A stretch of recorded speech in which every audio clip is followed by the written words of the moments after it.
Oh, it's so wonderful to see you again. Come in and unwind. Welcome back to the Celestial Cafe, a podcast for the magical mind. So come, take a seat. Would you like something sweet? A star drop potion for the soul? Maybe an enchanted eclair as a treat?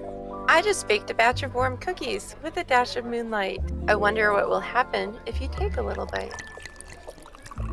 Here is your bewitching beverage. Let each sip melt your worries away. It's time to open your mind. I wonder what magic awaits us today. Okay, and hello everybody. Welcome back to the Celestial Cafe, a podcast for the magical mind. I'm one of your hosts, a Shady Lady, and I'm joined by my lovely three co-hosts. Hi. Oh, do we introduce ourselves? Yeah, you can. Hi, I'm Dukesley. Welcome back. What's up? What? I've been there. Yo. I'm Fuchsia, and we are Chaotic Knight, apparently. It feels a little Fuchsia. chaotic. This moon energy. We're just feeling very Silly? Lunatic. We're feeling like lunatics. Yeah. Yeah, it's feeling a little silly out here. So yeah, welcome back to the Celestial Podcast. Celestial Cafe podcast. Today's episode, we're going to be chatting all about moon magic, what moon magic is, information about the phases of the moon, and a little bit about our personal practices with moon magic and how some simple things that you can do to incorporate moon magic into your daily practice and lives. So we got a couple episodes coming up too. Next week will be a mini episode with me and Dukesley. We'll be chatting about meditation and how it is practice for death, question marks. It's gonna be a really heavy and interesting topic. But I've been thinking about that episode, and do you have it? Guts. That's what I keep thinking. Do you have it? Guts. It's gonna be an interesting one. And what's our final episode for February? That's it. I think that's all we have planned. That's the last one for the month. Yeah, Okay, after that one, we will be having our full moon one for March, I believe. That will be like the next one on the schedule. So. Next week is the last full week of February. So the next episode will be the full moon episode on the 2nd. Okay. Yeah. Well, y'all can check out our website at celestialcafe.org for all of our social media links and how to support us on Patreon. We'd love to see y'all over there. We've got some blog posts that we're putting up once a week or so just to say hi to our little supporters. We appreciate y'all so much. Thank you. Shout out to Duke's mom. And Mom, you're killing it. That's 2 shout outs so far. Oh my God. Every episode sponsored by Dukesley's mom. She's the PTA mom for us. She would be making us cookies before every episode and stuff. She's driving us in the minivan to soccer practice. Oh my God, yes. That was so my mom. It's so She funny. bring us snacks halfway through. We get little baggies of sliced cucumbers. And carrots. She's the type of mom that would get the Scooby-Doo fruit snacks and then divide all the flavors up so that I would get all the opaque blue raspberry ones. Wow. Wait, what? Wow, spoiled. What open? You're saying that she would pre-open all of the bags and then just give you the blues? Sometimes, yes. Indeed. That's some dedication. That's incredible. True love. So yeah, at the Celestial Cafe, we do love our tasty beverages and delicious beverages and tasty treats. But today we all just hydrating. So yeah, we all just got We'll have water. Today's a friendly I did reminder. eat a ridiculous amount of chocolate covered strawberries over the last couple days. But Yummy. Yeah, Valentine's Day just passed. Today is an Ace of Cups kind of day. Fill your cup. Yes. Stay hydrated. Hydrate. Hydrate. This is very fitting for moon magic. Yeah, for sure. So yeah, I guess without further ado, we're gonna go ahead and jump into the episode. Yeah, I think that's all we gotta say. Sounds good. So moon magic, what the heck is that? Sounds pretty simple, right? Like it sounds. What is the moon? But what is the Who moon? is she? No, that's a whole other topic. What is the moon? What is the moon? Oh my God. But I like that you use the word she, Dukes. Can you elaborate on that a little bit? Yeah, so I think that in a lot of cultures, the moon is represented by a feminine force, while the sun is defined by a more masculine force. This is gonna change from culture to culture, and belief system to belief system. I've definitely run into cultures that see the sun as feminine and the moon as masculine. But to me, I always see Mama Moon in the sky looking down. And before we even get any further on that, if we even want to de-gender the moon, I think that we can talk about it like almost like a yin yang quality between the moon and the sun, right? And when we talk about the moon, it's really hard to not talk about the sun at the same time. They're two sides of the same coin. So we're probably gonna be talking quite a bit about sun stuff too, solar ideals, just as sort of a reference point. And we do have a full episode planned talking specifically about solar magic too, so stay tuned for that. Yeah, that's gonna be in the summer, I think. And I don't know, I to me, when the moon represents this yin energy, one of the biggest words I associate with yin is embodiment, rather than like forward movement action that comes with maybe the more assertive sun.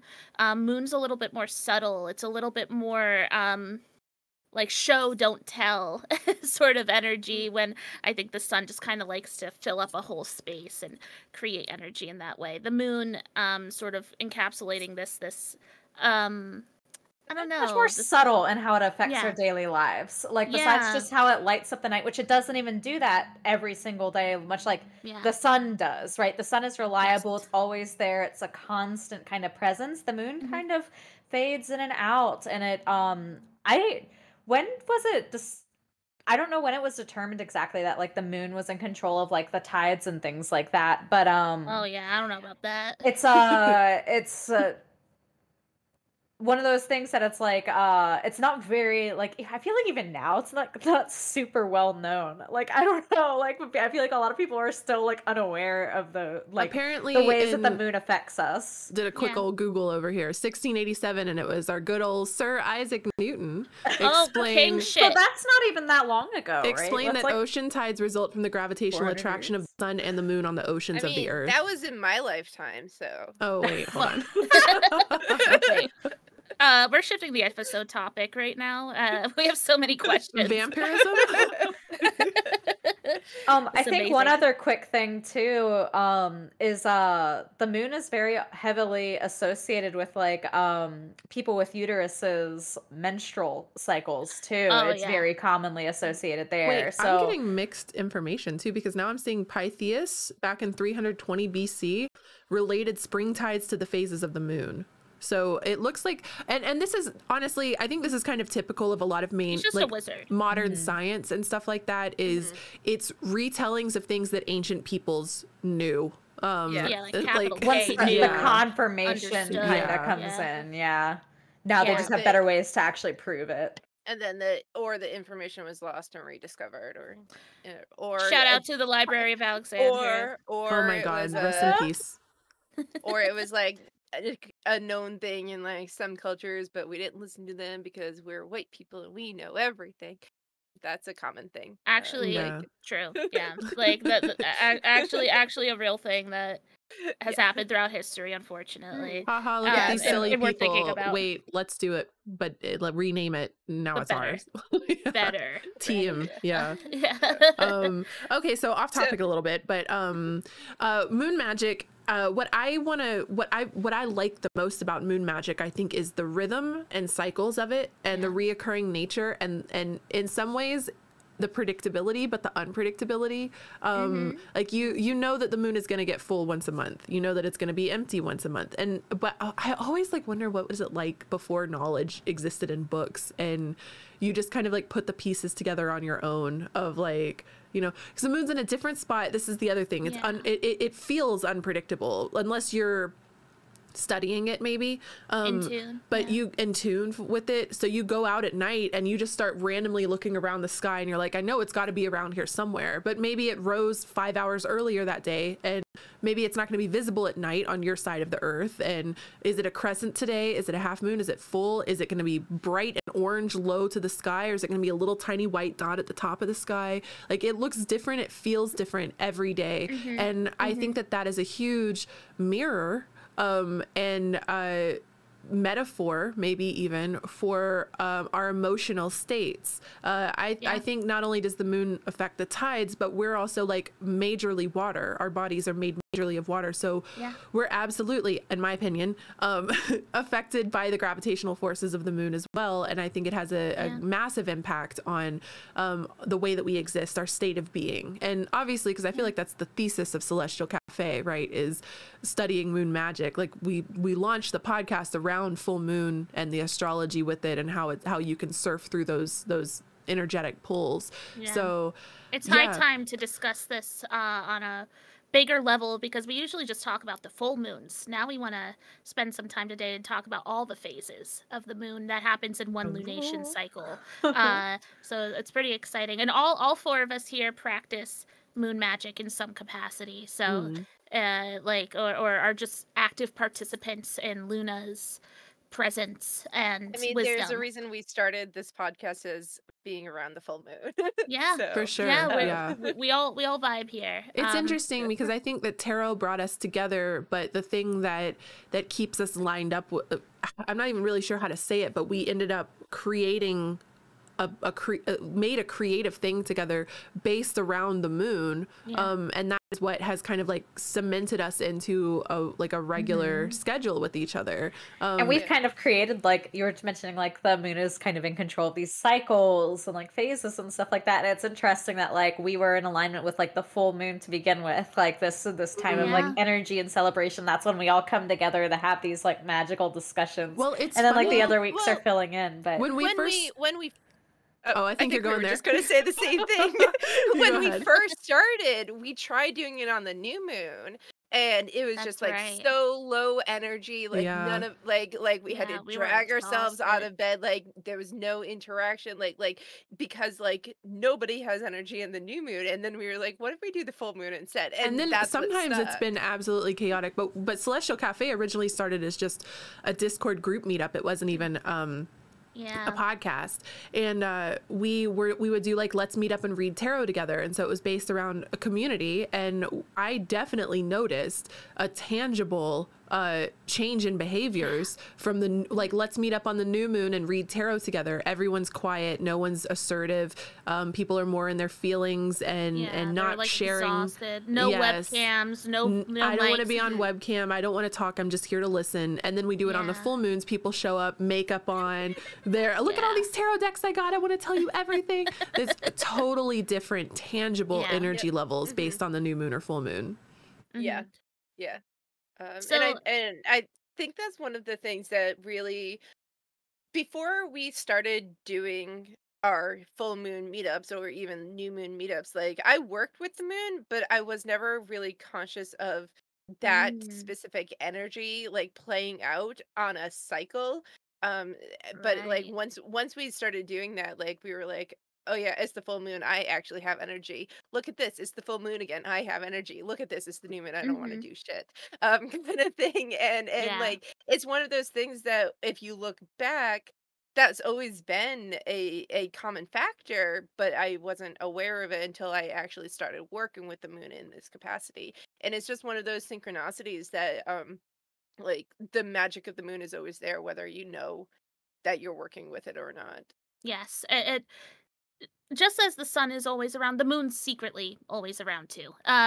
Both of their presence are forward-facing in different ways, and I like the word subtle for the moon. I think that while the sun, just fills up our whole planet with a specific energy, like visibly every day, the moon likes to wax and wane and sort of do a little dance in the sky, and that's why I love her. I think that she's in this really gentle flow all the time, and I think is a good mirror for a lot I like of the word gentle too, because it's and gentle, subtle, soft, like words like receptive, and this is like the traditional archetypical feminine energy, and the sun. And what I found interesting, y'all know me and my esoterica shit, but the sun and the moon correspond with the two different hemispheres of the brain. So the left side of our brain, which is more focused on logic, rationalization,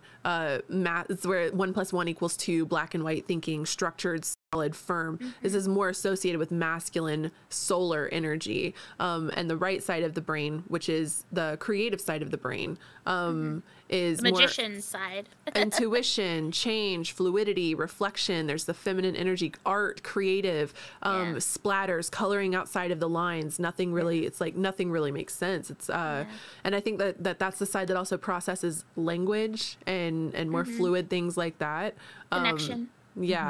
So, and I guess it would probably be the more social side, and the right side's more like beep borp, how do I get food today? You know, it's a little more robotic feeling. Another like good comparison I think with the sun and the moon too is like summer and winter. A much more like physical feeling. Like the winter time is much more like internal, right? Self-reflective, restful, whereas summer is much more like energy, you know, and it's because like the plants are growing, right, and the animals are active, and so ancestrally like that's where we needed to be most active as well too. The sun is the giver of energy, whereas like the moon is the time for rest and shelter, kind reflection, of a thing. So, thinking like definitely, and intuition. Reflection is a great moon word, I think, because it's a reflection, is it not? It literally is. It's the biggest mirror we have in the sky, and it's the closest, and that's important too. We talk about Mercury in such a way too because it's one of the closest, fastest planets, but then we got the moon, which is right there in comparison. And it's zipping around. The moon's the closest to us too, which is I find it interesting that like the sun is definitely, it's hard to miss the sun, right? Like it's always there, but it's so much further away than a lot of these other kind of like us. True. So I guess that will lead us. So there's one thing I want to say before we start, and feel free to look this up, fellow hosts, if you don't know this. I want everyone who's listening right now to take a moment and find out what the moon phase was on the day that they were born. On their birthday. You can look that up on Google. Put in your birthday, put in moon phase. And so Ty, you're a full moon baby because your moon is opposite your sun. I'm a new moon baby. So I was born on a new moon. Crescent. Yeah, my moon and my sun are direct also opposites. Waxing crescent. Waxing crescent. Okay. When I Googled it, it says waning gibbous. No, on Google. Actually. This is the first phase after the full moon where the illumination of the moon decreases. So it might have been like the day after the full moon because they are opposite each other on my chart. Okay. That's the cause of a lot of conflict for me, actually. But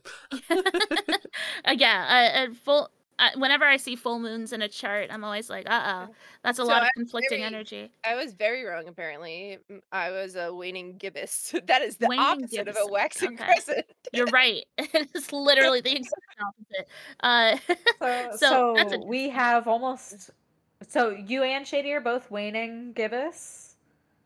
And then Dukesy, did you say what you were? I'm a new moon baby. I was born on the new moon. And I'm waxing crescent, so we almost have all. I really quickly just want to... It was a waxing gibbous. I really quickly just want to say that waxing energy is building energy. Waning is losing energy or kind of like coming to a resting moment. So waxing energy is like always building up to the full moon, and waning, we're waning down, we're winding down, right? Yeah, we're reflecting. It was a waxing gibbous. So I was like, I could have sworn it was waxing. It was. And I'm immediately in my head wanting to connect these with introversion, extroversion. Sure. Yeah. Sure. And I just want to plant that seed into anyone who's listening head.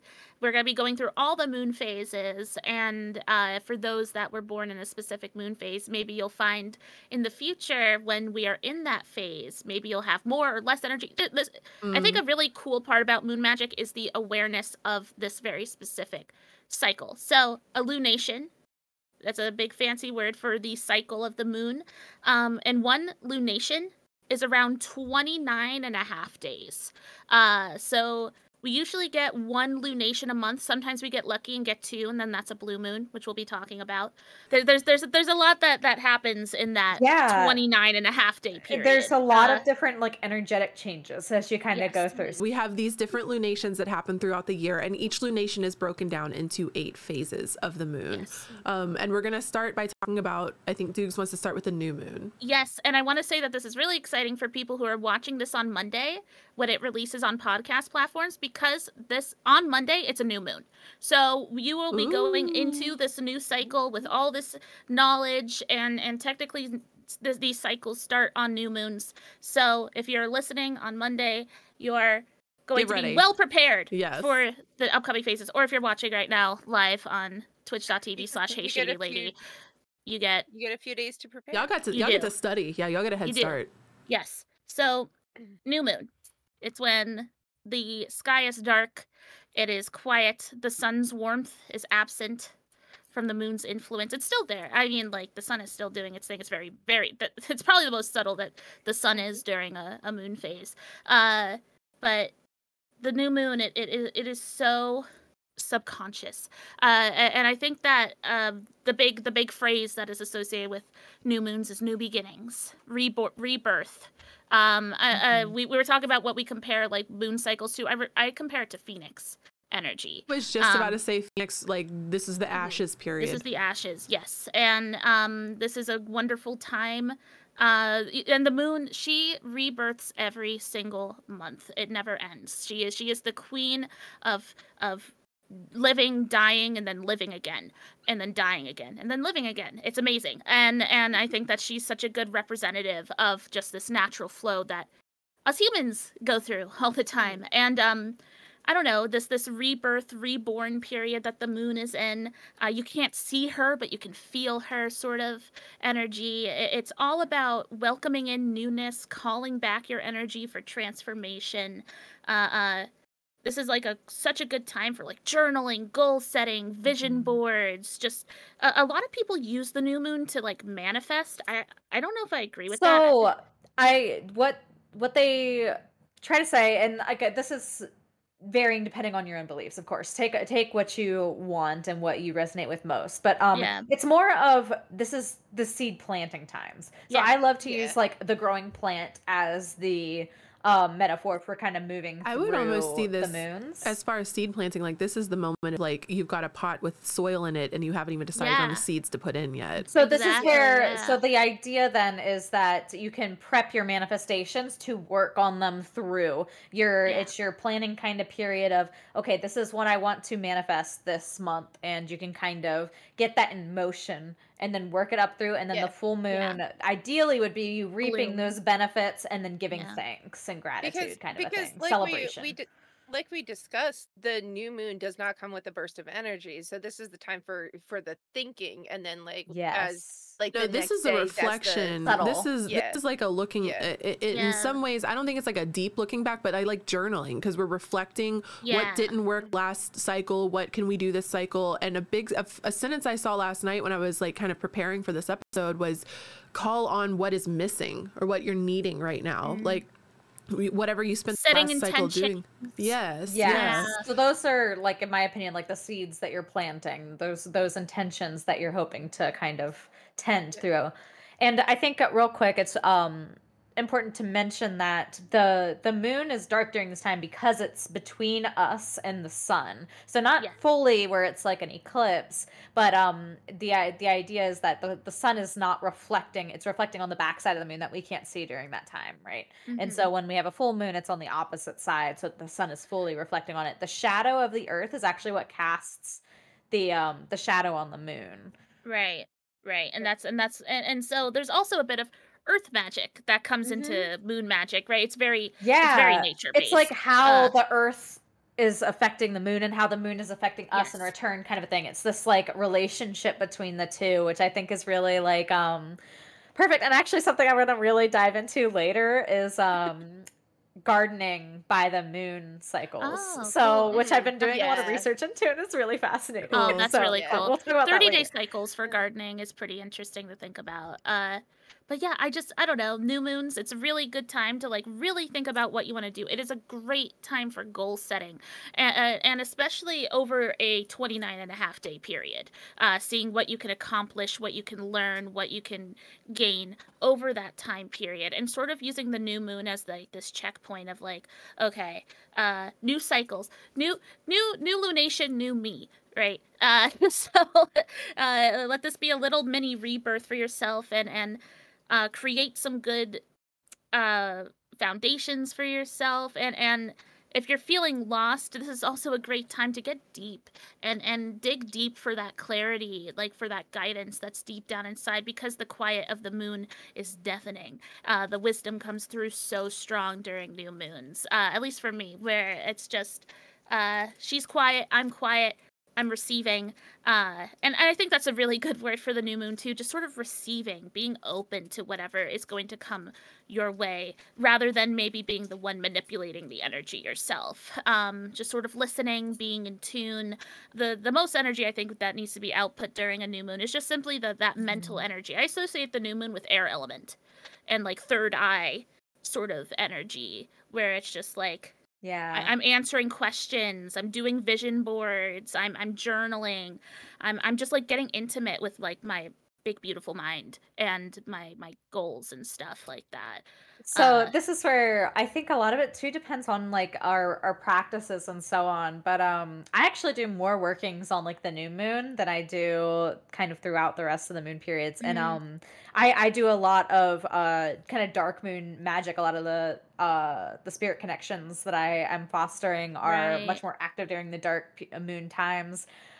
If you guys are looking for a book of Blood and Bones, is a fantastic book that focuses all on dark moon magic. And it's a really great kind of just an inspiration guide on how to layer your practice. So like it walks you through like how to make a dark moon oil, and then how to use that oil to make a candle, and then how to use that candle in a ritual, and then how to make a protection right with those same materials. So it's fantastic, of Blood and Bones, and we'll have that linked down below.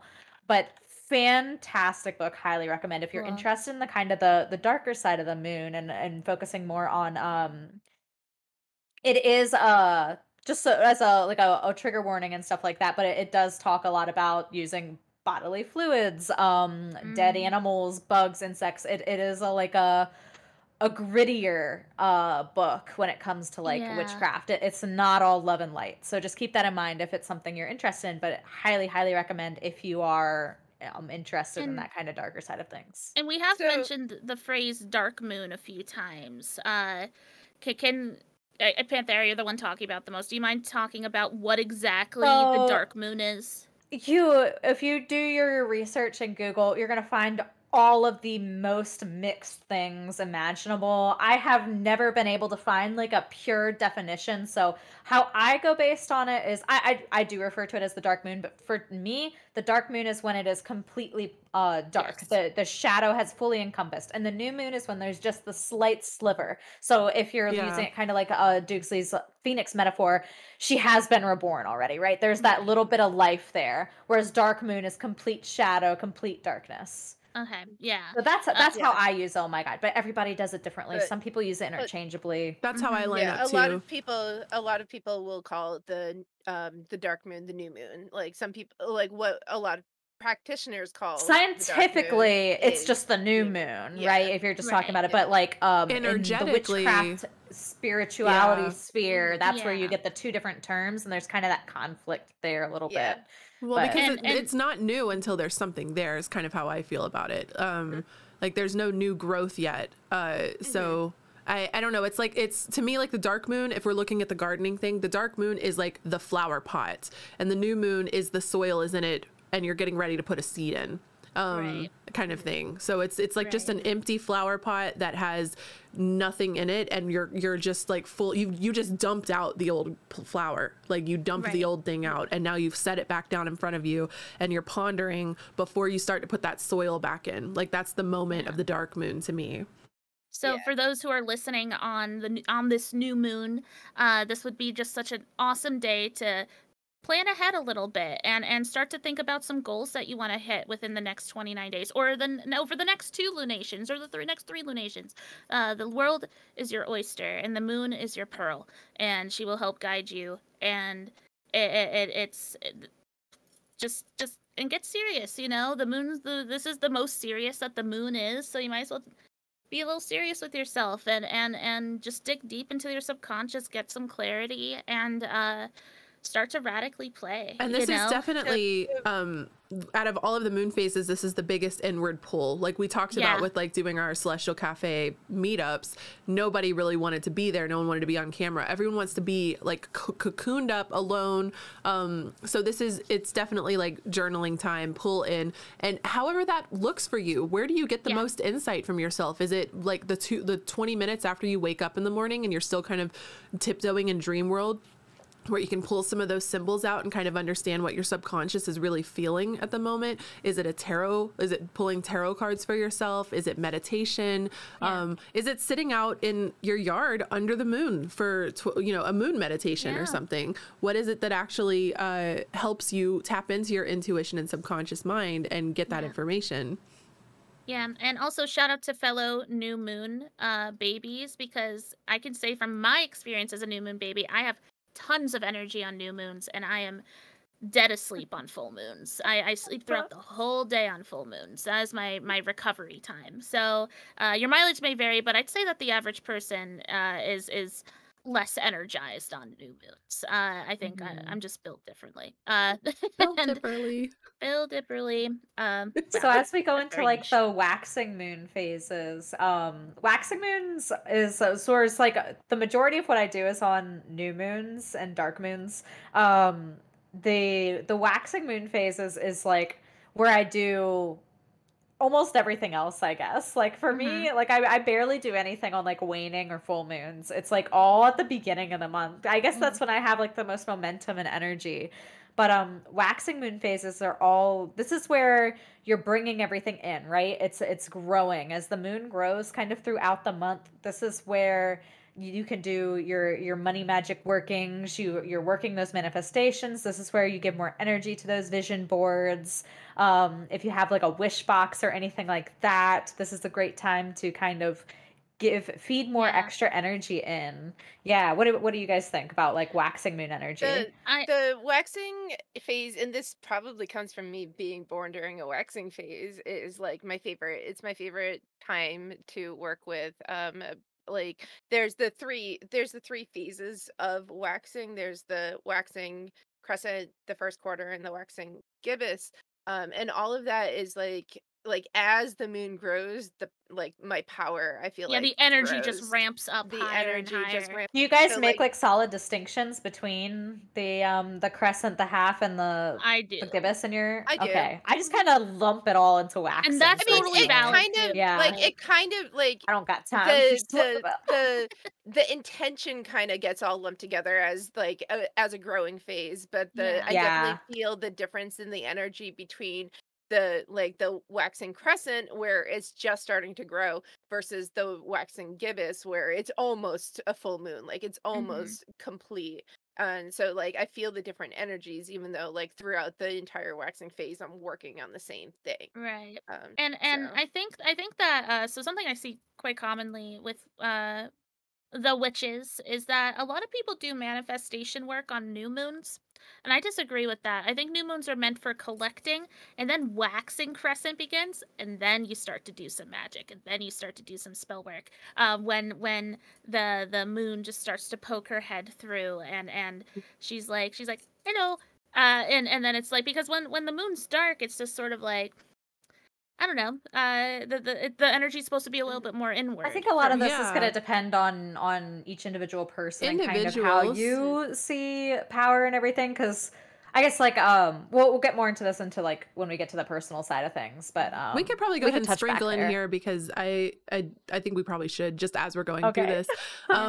So because kind of like how I mentioned, like this is where a lot of like my spirit relationships and stuff that I have, this is when they're most active. So it makes sense for me to be putting a lot more energy in here during this phase, whereas while the moon's energy might be increasing and so on, their energy might be decreasing kind of throughout the month, right? If that makes sense. So I guess it depends on like what you're focusing on, and if you're focusing mostly on the moon, if that's your main like ally that you work with in your magic, then it makes perfect like sense to wait until the moon is showing again, right, to do that. But if you're just using the moon as kind of like a secondary correspondence and you're focusing more of your magic on other things, then it doesn't matter quite as much, I guess I would say. It can still be like an amplification or an extra thing to kind of layer into your practice, but it might not be your main focus. Yeah, and like I think there are like strengths to doing specific types of magic during dark moon phases, for such as even stuff like hexes and curses. You're working in the shadows, right? I do a lot of like protections. Is my big one. And then like cleansings, like tons and tons of just like that's when I go through and like whole house cleanse myself. Like ritual baths are great during that time, and then putting up your protections as you kind of move through. Something I've learned as like a moon practitioner is that it's always a good time for a moon bath. Every phase, for sure, it is always good to get into a bathtub. A phrase that I've been seeing a lot in relation to moon magic is constructive and deconstructive. And so for new moon magic, I see it described a lot to focus on deconstructive or like working things down. So that would be breaking like whatever, breaking things, breaking spells, whatever it is, breaking curses. And then the constructive magic, from what I was looking up researching, starts on the little sliver of moon that comes out on that waxing crescent. That's how I work. That's when you start to work on constructive magic, constructing things, building things. That's why I specifically use the word manifestation magic, like to invoke like energy and empowerment and creation is usually that's usually when the waxing starts for me. Just like sort of calling in more action oriented spell work that requires me to I don't know, invoke energies to create the outcome I want, which is manifestation. I tend to wait for that until it starts to appear in the sky physically. Another visual I like to focus on for the moon is an inhale and an exhale. And so imagine like a rapid, like the moon rapidly going through its phases, the dark moon, and it fills into a full moon and fills into a dark moon. Imagine that happening in like a couple of seconds, and the exhale out where you're like, all of the air has left your lungs, but you haven't quite started the inhale yet, is the new moon. And then once you start that like pulling in of new air, that's where the waxing crescent begins. That's the beginning of the inhale. When your lungs are at their fullest potential, you have all of this energy pulled in and you're feeling fully energized with that oxygen. That is the full moon. And and you hold the breath there for a second in the full moon moment. And then as soon as you start to release some of that air, the carbon dioxide, monoxide, I don't know what a science, the carbon, whatever the hell it is. Once that starts to leave your mouth. Carbon dioxide. Thank you. Oxygen in, carbon dioxide out, CO2. Not carbon monoxide. We were no, that's bad. Look, my friends are to be a scientist. But as soon as that air starts to leave your lungs, the minute you start the exhale, that is the waning gibbous moment. That is that's the start of the exhale, the release of the energy, releasing what is not serving you. It's leaving your body. You've pulled in what you can, and it's starting to integrate and become one with what you are. And then you release what is now toxic to you, poisonous to you, right? I was about to use the phrase detoxifying. Yes. Release, let go. Real quick, I'm going to derail us like for 1 second, but we've got so many like good like topics, and I kind of want to rope this all in into just like great ways to connect to the energy of the moon. We mentioned baths, and I feel like a lot of that is because of the moon's inherent association with water, like meditating in a bath, and then the other thing is breathing, like just the motion of our breath is very similar to a tide. And that's one thing, is like if you have a body of water that does have any sort of like tide or current, like I have Lake Erie near me, or if you have the Atlantic or Pacific Ocean or whatever ocean is near you, even like sometimes large ponds, you might see some sort of motion. But breathe like with the waves as they come in and out. That's like a great like just a little meditation kind of exercise to help connect with like the motions of the moon and how it affects like the external water and then our internal water too, right? Yes, I agree. I'm gonna get all into full moon baths in a little bit. Yeah. I think that the full moon is just so great for bath time if you had to choose one phase. It's and to speak on elements within the full moon, I do think that the moon in and of herself is water based, but I like to view the phases as a flow through all the elements. I think that the new moon and the waxing crescent is very air. It's very in like you're processing, you're gathering information, you're visualizing, and then the first quarter comes in with that fire. And by the way that I use the first quarter and the third quarter, or the last quarter, is kind of just checkpoints for me. Like and that's when I start to view like the element shift that happens during every moon phase. So now the first quarter hits. Okay, we got a burst of fire. That's backing up our very imaginative planning phase. We start to energize ourselves. That's also waxing gibbous. We're moving. We're being courageous. We're strong. And then the full moon hits, and it's water. there's that pure water energy. It's all about recharging, self-care, healing, create like a more subtle creation and blooming energy. It stays water throughout the waning gibbous, and then the last quarter in waning crescent is earth, where we sort of settle back into ourselves. You need more of that grounding energy, kind of. You have to like recenter yourself, especially after all that like high water emotion. Yes. And usually at the end of a cycle, we start to set more boundaries, supporting ourselves, foundationals, so that when we start the next lunation once again with the new moon, we are properly grounded, properly prepared. So that's just the way I view it. But I've always seen like this first step of the moon phase to be very windy and then fiery, and kind of have that propel us through the rest of the phase. Yeah, but like, so we talked about like waxing crescent, and like Panthera said, some people just sort of bundle up all the waxing moment, and I think that's totally fair, because the differences between all of them are pretty minor, I would say. But like I said, I view waxing crescent as more of an air element, so I'm still doing some planning, I'm still doing some like invoking and some imagination work here, but I'm starting to put plans into action. And then once the first quarter hits, I'm like, okay, if I didn't start getting my shit done then, I gotta get shit done now. I like the accountability that you hold yourself to, because I will say one of the main reasons why I kind of lump waxing and waning in together is I tend to get stuck in a perfectionist mindset. I mentioned this in some of our other episodes, but I'm sometimes can be very much in the, well, I missed the full moon, so I just won't do what I was planning on doing. Like I didn't have enough energy that night or whatever, so I'll just skip it entirely and do it next month.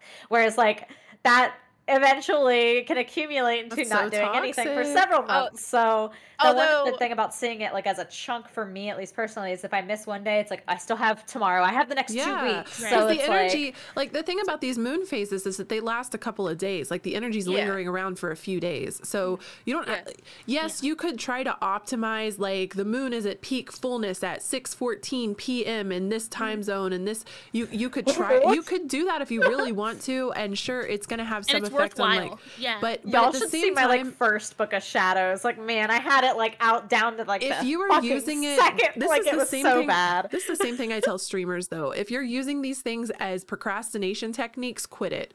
The full be able to acknowledge that part of yourself. Like Dukesy, how you do it, I feel like is very like healthy. It's like that accountability, your check-in points. I like that a lot. That might be something that I start to like incorporate, even if it's just like, okay, we're halfway through the waxing. Have I done what I wanted to do yet?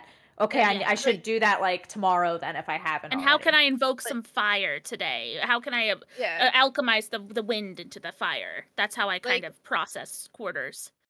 the waning crescent lasts 3 days. And then there's the quarter that lasts a couple days, and then there's the each phase waning lasts gibbous. approximately It like lasts 3 a to few 4 days, and days, like right? when we talk about the full moon is on this day, but the energy of the full moon, like technically the full It's moon peak. It is exists at least a full day yeah, before and a full day yeah. after. So you do And have a window. I still Yes. I will sometimes use like the energy of the full moon like 2 or 3 days after, because the Yeah. energy is still there, especially since like if you've been working on something for this entire moon cycle, like the energy is still there to take advantage of. Yes. And also, this was one thing I wanted to mention. um you can one of the things I really love is not magic. And one of the things Mm. I do is, if it's like a full moon, I tie up the energy of the moon in a like piece of string, and then so like one Do of you the do the actual, things what's it called, like tying up the moon, where you hold yeah, it, you hold you your hold knot in it front of the moon so that you and see the you moon yep. through your knot, and then you tie So it shut, and that like yeah, captures the so energy of it? That's if so there's cool to me. I just if learned there's about that the other day. yeah, yeah, if there's something that like say you've been working on something all month and you really want to use the energy of the full moon, but that day you don't actually have the energy yourself. You just go out to the Whoa. moon, you look at the moon with a piece of string, and you tie up the moon in like you can That's do this really with any cool. phase, but I do it with the full moon. You can tie up the energy of the full moon, and then a few days later, or whenever, when you are actually like you are able to sit down and do the rest of that working that you wanted to do on the full moon, but you didn't have Mhm. the energy That's or time actually a or really whatever, cool undo spell. I've the never knot. heard of I that. I just Yeah, learned about yeah, it this week, so yeah, that's so cool that you do that. yeah. One thing that That's I've so always cool. done is make moon water on whatever Mm. phase that I Mhm, need right now, and I keep I have like so many bottles of water. Like I've got like storm water, Mhm. all the different moon phases and everything. But I think I'm gonna start doing that and tying the knot and then wrapping it around the bottle that I Oh, am cool. charging in mhm, that moon phase too. So I'll have yeah, actual water to use to like Nice. dress yeah. candles and stuff, and then also have the not magic in there. One I of love that my so Wow. much. Yeah, one of my friends will I think specifically she does 7 knots for every full moon. And like sometimes she's not working on something specifically, but like so during the rest of the moon phase she'll have 7 knots. She'll have 7 opportunities to use the energy of the full moon. So she does that like every cycle of the moon. And it's just like it's nice, even if you don't have anything in mind, you like using that Mhm. burst of energy from the full moon. I Cool. really like it. That's cool. Yeah, I've never heard of that. That's really neat. yeah, And I yeah. think that it's definitely worthwhile because Mhm, who knows? You could be busy. You might have been looking forward to a specific waxing moon phase mhm, because you want to really start to move your energy and be actionable and mhm, start to play and manifest, and you just are not available to participate in any of that mhm. magic. Just tie up the moon for a little bit. She Yeah, loves it. She's yeah, like, and you can do thank it with you. any Never mind. phase. I mean, it might be harder with the dark moon, but The Okay. you moon's can do into it with BDSM confirmed. Oh my god. She is. she Dommy mommy Luna. She loves it So here. I see someone in chat saying the amount of mason jars is unreal. I actually wouldn't recommend using mason jars. I would say to use smaller like vials. Because I mean, I guess it depends on what you So need what to you use use? it. Mine are big.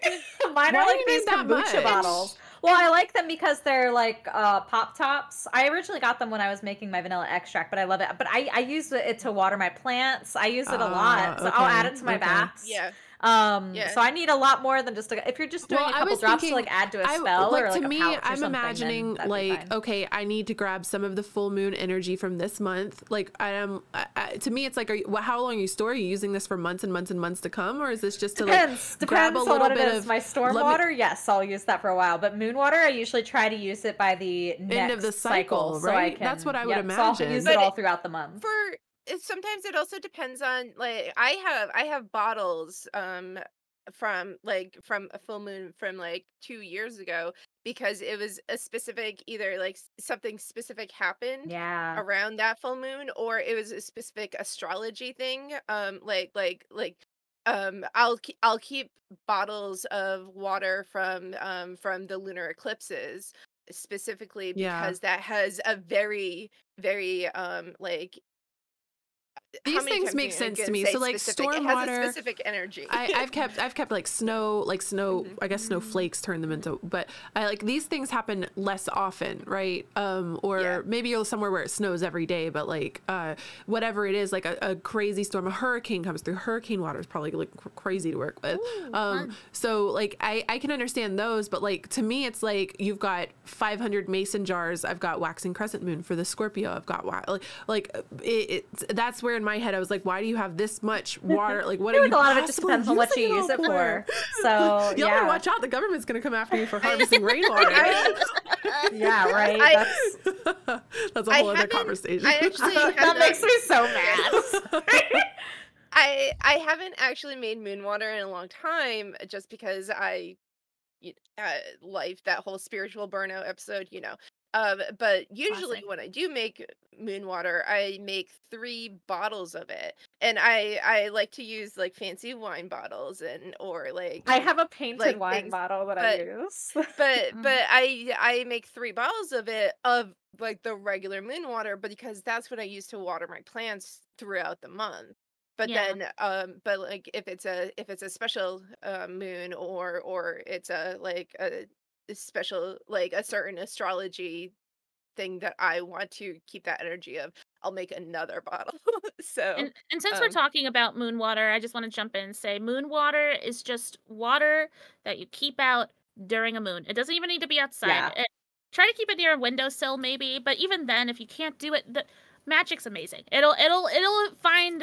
Magic finds a way to infuse itself accordingly. But of course, if you can, try to get it in the light of the moon in some way, shape, or form. Yeah, like ideal moon water is like a see-through glass container so that the light of the moon can reach it in front of a window or outside, and then ideally you remove it before the sun hits it the next day. Yeah. So, I never do that. It's hard. But my boyfriend's actually really sweet. He'll like put my bottles in the pantry if he sees them out on the sill, because he gets up way earlier than me. So another thing I'd like to you can. I was gonna say it's very common to like most people make full moon water, but you can do it with any phase of the moon. I make a lot of new moon water for those new intentions, new beginnings, kind of energy, but you can do it with any phase depending on what you're trying to capture. So another thing I'd like to mention is something that VLC's brought up in the chat, but we touched on this like briefly, but not in specific, that the new moon is very good for cleansing and releasing, and the full moon is very good for like the height of the energy and charging. So we're talking about moon water, but you can do this with any magical tool, really. So your Athame, Athame, however you pronounce it, or crystals wands are a very wands. Crystals are very, very common, and I feel like are very like baby witch, like baby's first witchcraft is like, I got my little quartz crystal, I'm putting it under the full moon. I feel like that's like a big first step for a lot of people. The moon is accessible. Everyone has access to the moon and her magic. And I think that's one of the most powerful parts about it's her. One of the first things that everybody like dives into with witchcraft is like, okay, what like full moon magic. Even if you're poor, even if you're paycheck to paycheck, the moon, she's always there, and she will always unless you live guidance. in an underground bunker. It's also nice though, like I want to put a little more stress on, like, we're charging our moon water, we're charging our crystals, we're charging whatever else. Charge your body too. I think that having a moon meditation moment, even if it's sitting in a window, or if you can't get to where you're looking at the moon, like you got to be in a bunker, right? We all can go step on our front porch for 2 seconds to look up, just connect with the moon. Where is it in the sky? And I didn't used to, so I'm leaving work. I was nocturnal at this job, 3rd shift. As I'm walking to my car, I'm up in the sky. Where is it? And that's it. I've connected with the moon right there. What's it look like? I'm making eye contact with it. I'm thinking about it and making an active connection with it. It doesn't have to be some really intense ritual moment, although there's power in that, and I would recommend that too. But it can just be as simple as I went to my kitchen and made myself a little nighttime tea, and you know what, before I hit the hay tonight, I'm going to step on my front porch, I'm going to sip this tea and look up at the moon for a second, and just and that's again tapping into the intuition moment. You're creating a quiet space for yourself and a moment to connect with nature, understand the phase of the moon. And even if you don't know these like we're giving this like info dump of you don't know this is called a waxing crescent. You don't know this is that, but we intuitively and like in our soul understand. We all understand how the moon works, whether we know we do or not. It's just built into our DNA.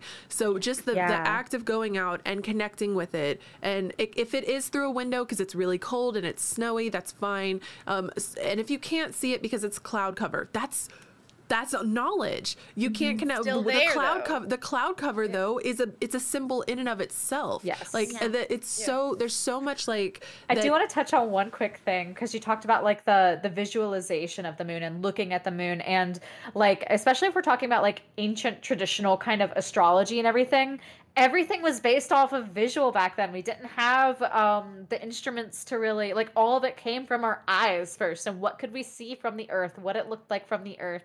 And there's like still such power to that. Like that's like where all of that magic like initially came from. So even just getting the one visual is huge. Even if I do nothing else for the full moon, I make it a point to go out and look for it.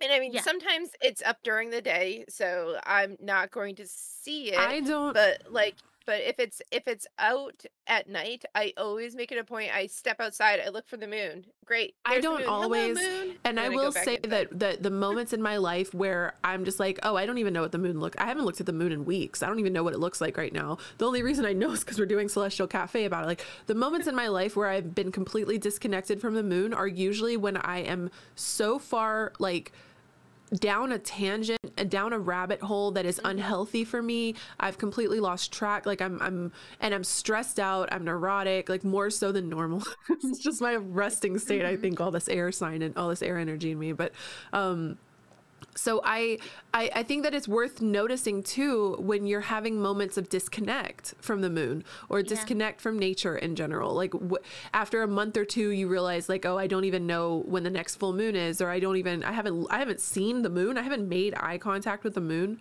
And I don't know, maybe you're someone who works during the day and you have to go to sleep at 6 p.m. and be up. Like there's just because you can't see the moon doesn't mean that you're not practicing well. I don't want that to like have come across or anything, but I just want to encourage you to like, it doesn't all have to be this like by the book, you know, sit in my room with my grimoire journaling, all of this like intricate. It can just be as simple as looking at the moon and stepping on the porch and just being there with it for a couple of seconds, 60 seconds, 30, having this connective moment.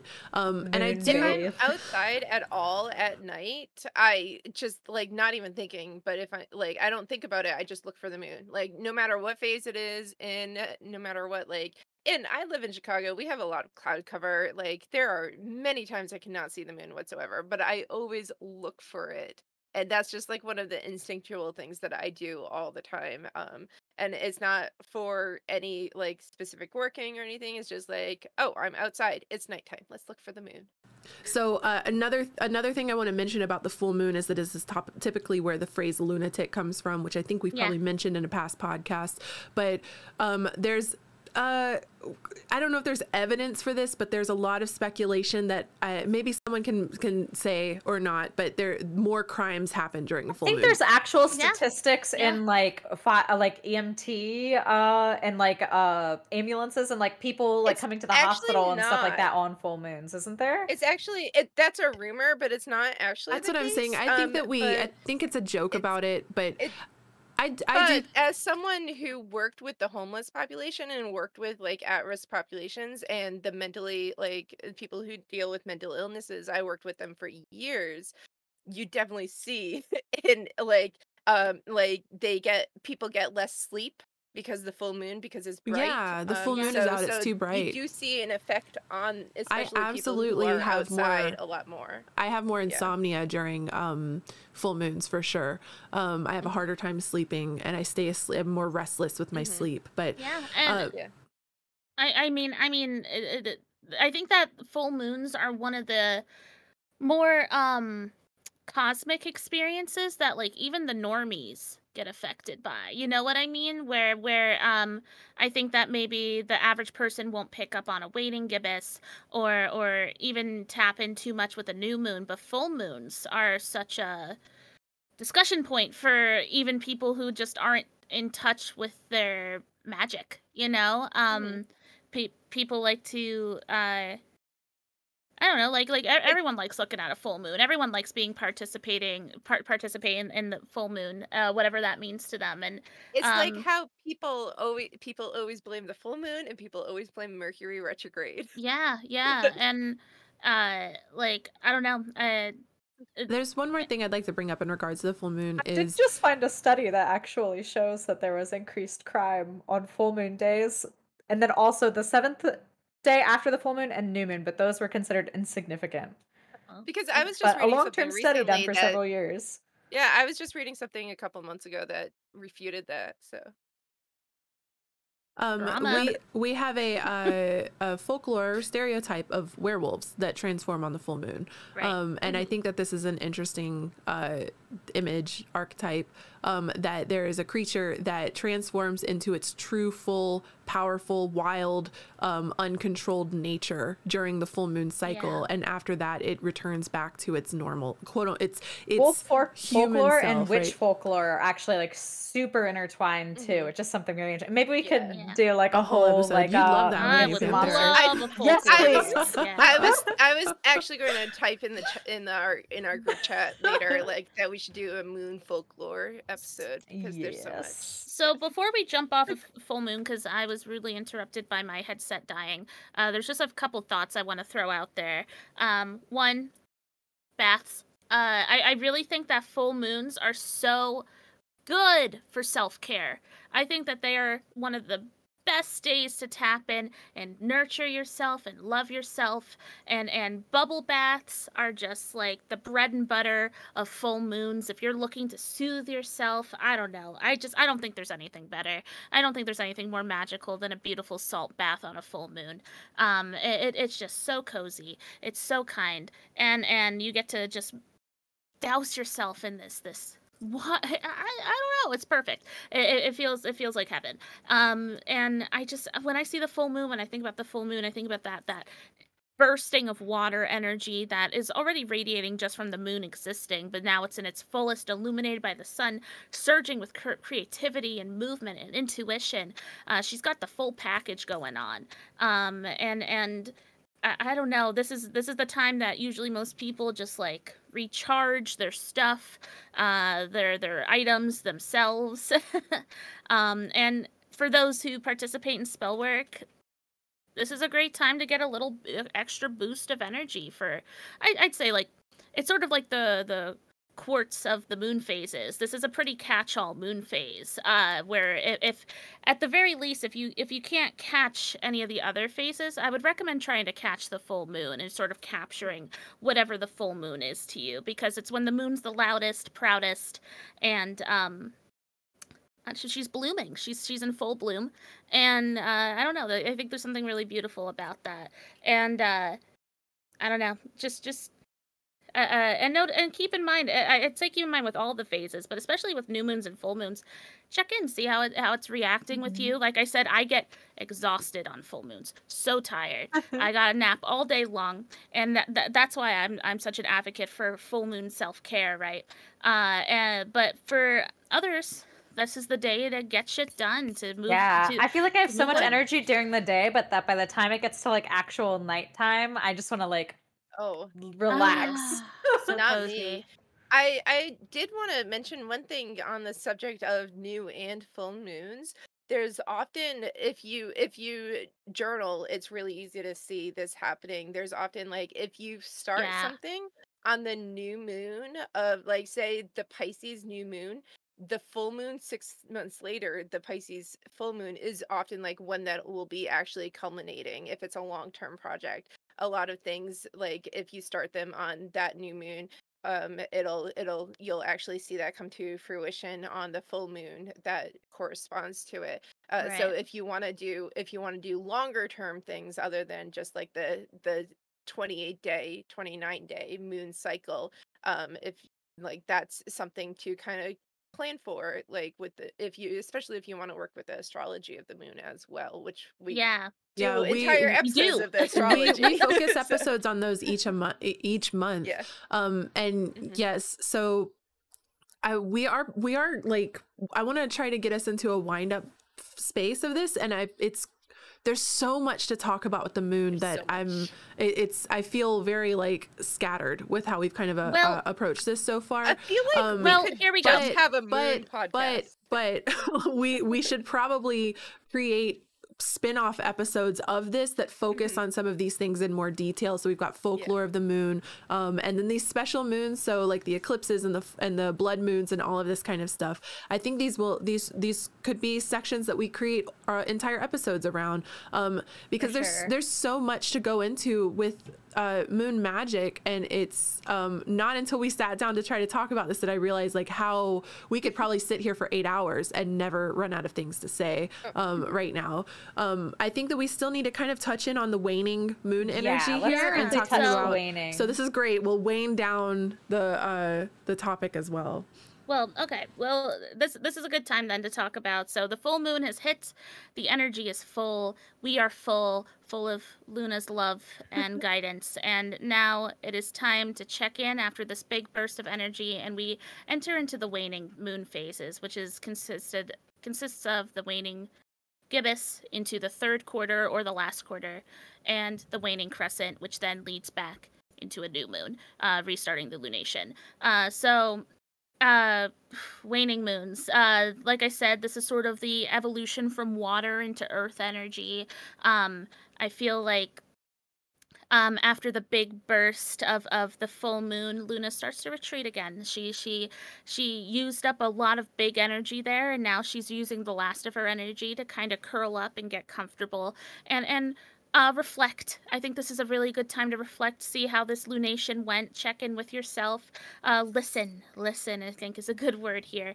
This is also the waning part of the lunation is awesome time for dream work. I feel like I'm constantly doing dream work during this time where, I just was bombarded with messages throughout the whole beginning of this energetic burst of moon phase. And then as I'm starting to wind down, I'm starting to collect data. I'm starting to edit from what I experienced previously. And I think another important, powerful part of waning moons is releasing and banishing. Is the big thing for me. It's like it's the final part of, like, if you set an intention at the new moon, you've been working on growing this thing through the first part of the cycle. The second part is, what do I need to let go of so that I can really accomplish this thing? What's holding me back? What do I need to release? What do I need to let go of? And also at the end, releasing this thing that you've been working on this whole time. Yes. And I think that we get a lot of intel throughout the first few weeks of a lunation cycle, and then when the moon is starting to retreat once again into her peace, she needs to shed some of what she's learned, and just honor the lessons that were offered to you. Because I also think something that happens with people who work with the moon pretty often, the third quarter hits and there's like a crisis mode almost, where it's like, oh my God, I didn't do anything this lunation, or oh God, like I didn't do the thing that I set out for in my full moon. And that's why I think another important thing with the waning moons is gratitude, being grateful for the last like 20-ish days of the cycle, being grateful for all the lessons that were given to you, offering yourself grace, and just, I think that while the beginning part where we got new moons and the waxing phases, it's really like small picture stuff. It's really like clinical, where we're like picking and choosing our goals and stuff. And then I feel like as the moon gets big and far away, I think that we sort of enter this big picture mode, where it's like, okay, I don't have to like dissect every little thing that happened. I'm going to close this out and rest and rejuvenate and just look at the big picture and just be grateful that I participated. Closure is a good way to like look at this for me, because like also this is like for me the time period of like baneful magic too. because it's all the stuff that I'm flinging away from me. It's like, all right, be gone, like get out of here. I do a lot of like reflective magic, as like what you're throwing at me, I'm sending back to you, and twice as strong kind of a thing. Right. And so this is a good time, like we mentioned, like banishment and like removal and releasing and letting go. This is a great time for cord cutting. Even like we mentioned, like we did a little letting go kind of ritual with bay leaves in the Discord a couple months ago, and this is a great time for anything like that. You know, even if just like you mentioned, feeling shameful if you haven't done anything yet, this is a good time. Like as soon as you feel that, let go of that shame. Like do a little mini banishing for that shame. Like write shame on a piece of toilet paper and flush it down the toilet, because you don't need that in your life right now. Just let it go, get it out of here. Be gracious, be grateful for the journey. Panthera, like letting go of her perfectionism of magical timing. Oh, wow. What? I'm trying. I'm doing my best. What do I have to release, Fuchsia? I'm getting there. What do I have to release? Yeah, no, what do I have to you release? have to? Candy. I don't know. That just came to my because we talked about it earlier. I was like, hold on. I was like, I want to know what I gotta let go of now. We talked about it earlier. Probably candy. I mean, too much candy. But yeah, honestly, like just this waning moon phase, it ultimately rest, rejuvenation, gratitude, banishment, boundaries, all that fun stuff. As we enter the shadow, which I mean, we can also just associate with shadow work, that we're going back into the subconscious. We want to have a clear head. I think that's the big thing. We want to have a clear head after all the action that happened during this lunation. Clear head, clear heart, clear mind, and just. Oh wait, no. That's full heart. I fear I don't know what you're talking about. That's okay. I can make pop culture references too, just nobody else knows them. I was gonna say that was too niche. It's not even from a show I've ever seen. It's Friday Night Lights. I just know the reference. Okay. I don't know a damn thing. But like, I guess that's all. And then from there, you cleanse and you clear and you recalibrate with this waning phase, and then once you know it, you're back at the new moon, and you get to start fresh once again. It's this beautiful cycle that all of us journey upon, and that's another thing too. Like all of us are on this phase, this moon journey all the time. It's just up to you if you want to tap into it, and be guided by it. Because I think that there's a lot of I don't know, ways to track our progress. We have calendars, we have hours of the day, and I think that a really special and magical form of time management is the moon phases. It's a 29.5-day process, and it's so gentle. Well, it's a lot so like special. Me and Panthera talks about on the magical timing episode. It's there, and I mean, you can just go about your life and do whatever you want, but I think that there's like a gentle guidance that comes about, and it for me, working with the moon phases and being aware of the moon phases and things like that, and lining up how I'm going about creating things. And this isn't, I'm really not like I don't do spells. I don't have an altar. I don't do that, but I use knowledge of natural cycles to line up with how I go about being creative and doing my work and streaming, whatever it is, like when you publish stuff. And a lot of billionaires and stuff have astrologists that they're tapped into as well. Right. That's why movies are released at certain times, concerts happen during certain times, albums are released during certain dates. And anyway, that's a whole the way I stream and the way I put out readings on my website is all astrological. It's all very and I feel that if I tap into where the moon phases are, I there's like a gentle forgiveness I can give myself for not having energy at certain times, or understanding why I'm really fired up and then all of a sudden it's gone. Like this is it's natural for us to go through these inhales and exhales of energetic capacity. So I think that working with the moon is a really great way to release some guilt and responsibility on yourself, as far as like, especially in this day and age where it's like a, hustle every day culture, girl boss culture and stuff, where we feel this overproductive energy. I think that all of us probably think this on a daily basis. I wasn't productive enough today. I didn't do enough today. I didn't do this. I think that we're constantly in this state of mind where we have to be pushing, going, making more money, doing more things, creating more, being bigger, being better, you know, and that's just capitalism, baby. But I think that that having calling back into these natural cycles and becoming more in line with them and allowing yourself to fall into the rhythms of them is so much, it's so healthy for the body, and it's so healthy for the mind. Yes, it's rewilding. You're rewilding yourself. You're reconnecting to the natural cycles of nature rather than the ones that are dictated by society and the government and the big clock, you know, like fuck 24-hour system. I'm on moon time, baby. We're going back to basics. We're going back to all we had at some point, you know, something that's been consistent in our skies forever. And I think that's where the true power of the moon comes from, and the sun. But in this moment, it's the moon. She's always present. She's always here, and she's willing to work with anyone that beckons and heeds her call. And can be as much as or as big of a part of your practice as you feel called to do too. So there's no pressure. You don't have to work with the moon because it's witchy and it seems like the right thing to do, right? Like some people are more drawn to the sun, some people are more drawn to just general astrology and the planets and more celestial beings. Some people just work with like what's below our feet. Like I was gonna say some people don't work with celestial magic at all. So and that's work with the earth. But I would argue that they probably are, because if they're working with the earth, they're probably like lined up with like there's this knowledge of like everything being connected to, right? But it's where you're directing your energy to, and so on. And all of you listening just happened to fall upon a podcast with 4 lunar witches. So true.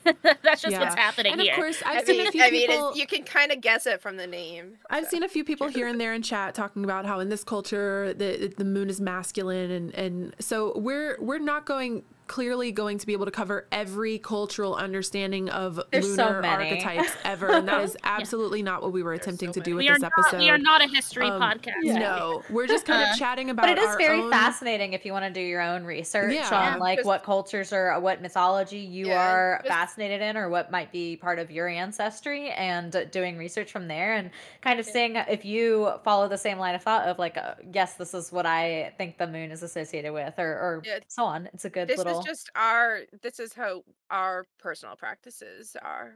So what are y'all going to be doing this weekend, winding down into the new moon that's hitting us on Monday? Well, I definitely have goals that I'm setting actively. I very recently started goal setting again. I took a break from that for a while because I wasn't hitting any goals, and it was really stressing me out.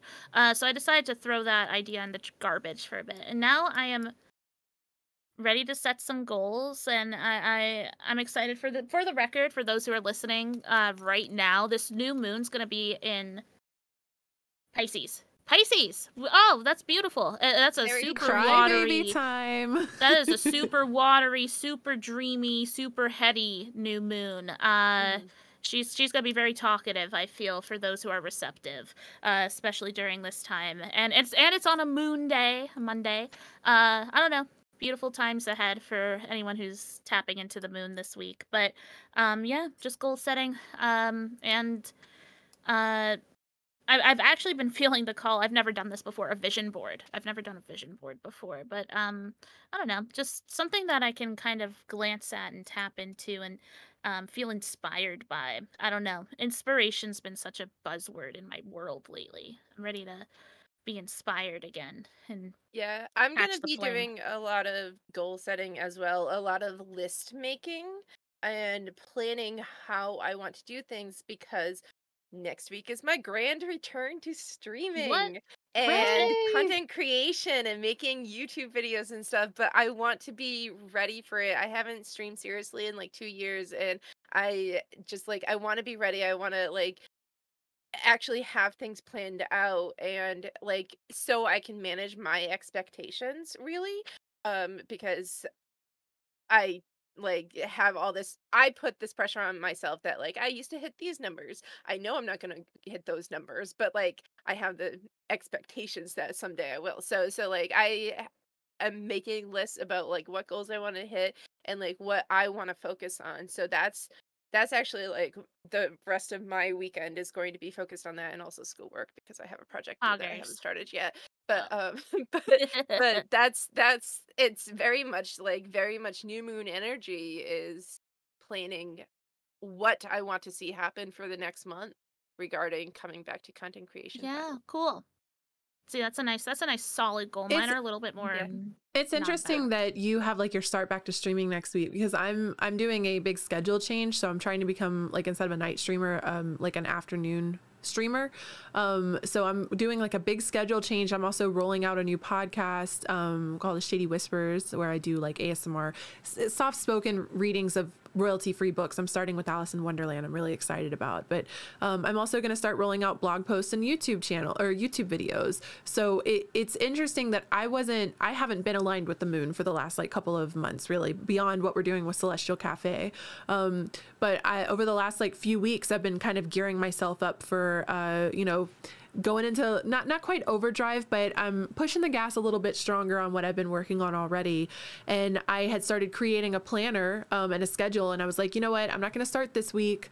I'm still going to kind of like, I'm going to start to integrate a few things in this week, but I'm going to go for this next week.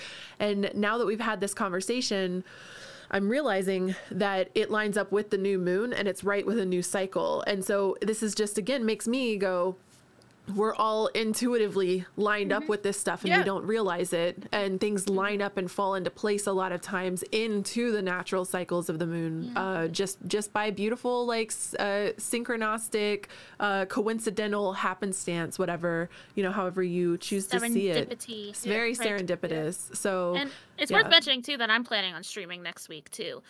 So I don't know. There's a lot of energy. I feel like the springtime energy is starting to tiptoe in here, though, because we're all starting to be like, okay, time to like the little fiery energy starting to. Yeah. Hermit mode is ending. Not to put Panthera on the spot, but what about you? Are you going back to streaming? I have too much on my plate right now to get back to streaming. I did do a huge Etsy update that I'm still working on, but there's already new crystals rolling out each day, which I'm really excited on. Guys, there's these beautiful moss agate towers. It is taking all of my heart and soul to not keep these crystals. They're like this big. They're these massive, beautiful, and they're like modeled. Do you know what? Like, they have druzy pockets. One of them is a hagstone. You can see through the. Oh my god, guys! Like, it's already up on my Etsy shop. These moss agate towers. Go check them out. But they're for some reason, absolutely Chicago, gorgeous. like Chicago shops don't carry moss agate, and I can never find it anywhere. These are the most beautiful pieces of moss agate I've ever seen. It's great for money work and creativity. So I love them. Moss agate. Yeah. So those are up. I'm creating a whole rollout of tumbles, which I'm really excited on. So most of my crystals are look at them and choose. The tumbles will be different because they're smaller and there's just too many of them for me to individually mark 1, 2, 3, 4, 5, 6, 7, 8, 9, 10. So they will be intuitively chosen. And I think I'm gonna do like a big sale maybe here soon. I don't know. I'm gonna be rolling out a lot because I really want to. I need some income so that I can buy more stock because I really, really, really want to do mystery boxes. Oh, those are so fun. If you want that to happen, buy some crystals so I have money so I can restock. But I'm so excited. So yeah, right now, calcite mushrooms were just added on there. These chocolate calcite, they look they're amazing. I love them. They look fantastic. So just to definitely check out the Etsy shop, etsy.com/shop/feralwoodwares.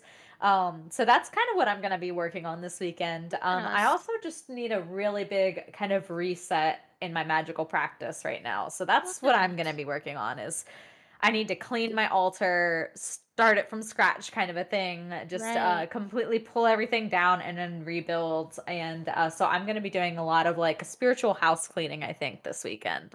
I'm probably going to be doing my new moon, dark moon stuff more on like Sunday evening than Monday because Mondays are just rough for me. Yeah. But I love Sunday nights for working or for magical stuff because it's like they're calming to me. It's like a chill evening. There's not much going on and I love it.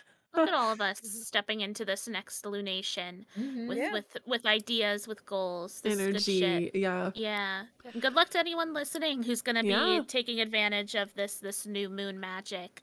With all this new knowledge at your disposal, dancing through this phase, the flow of the moon. It's there for you to harness. It's there for you to have fun with. She loves new friends. So make sure to say hi to your local moon. Feel free to let us know in the Discord what you're getting up to this weekend, or how your first week of this this new moon cycle is going to go. You can find the Discord link on our website at celestialcafe.org, as well as all of our other social media, and how to support us on the Patreon if you would so choose.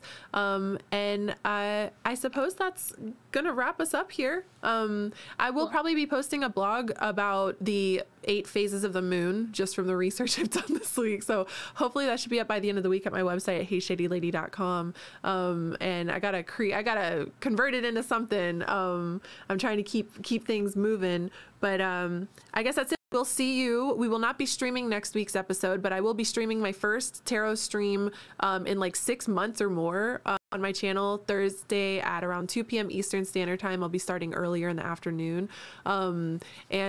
So stop by if you'd like to hang out for that. And we're recording our meditation is practice for death, kind of like little mini-sode me and Dukes are going to be doing, and that we'll be recording that next Thursday, and it will be live on podcasting platforms on the 27th of February, and then we'll have y'all updated through the Discord and stuff at the end of February. We're going to get together and kind of plan out March's content together, and we'll let y'all know what episodes we have planned. But if you have anything in specific you'd like us to talk about, we've got 2 spots that might be available, so let us know in the Discord, especially if there was something from today's episode where it's like, oh, y'all just kind of touched into werewolves and moon magic, how to go into that a little bit more. If there's anything you heard us kind of touch on, not just in this episode, but in any episode, or maybe we haven't. Fucking love a werewolf episode, maybe there's a topic I know you would, Pam. We haven't touched on yet at all that you would really like to hear us go into. Please let us know. We're open to suggestions for sure.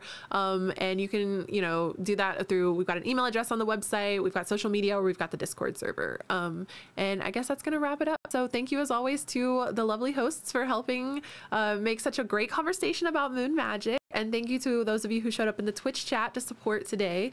And for those of you listening on podcasting platforms, this does go up as a video podcast archived on youtube.com as well under Celestial Cafe. And we do live stream occasionally over at twitch.tv/HeyShadyLady. It's usually 2 Thursdays a month. So there's lots of ways you can enjoy our content and support us. And we are so grateful for all of you who have been showing up consistently to every episode with us. We really appreciate you. This has been a lot of fun, and we're looking forward to bringing some more fun magic shit to y'all. So I guess we will see y'all in the very next episode. So everyone have a wonderful weekend. Bye. Goodbye.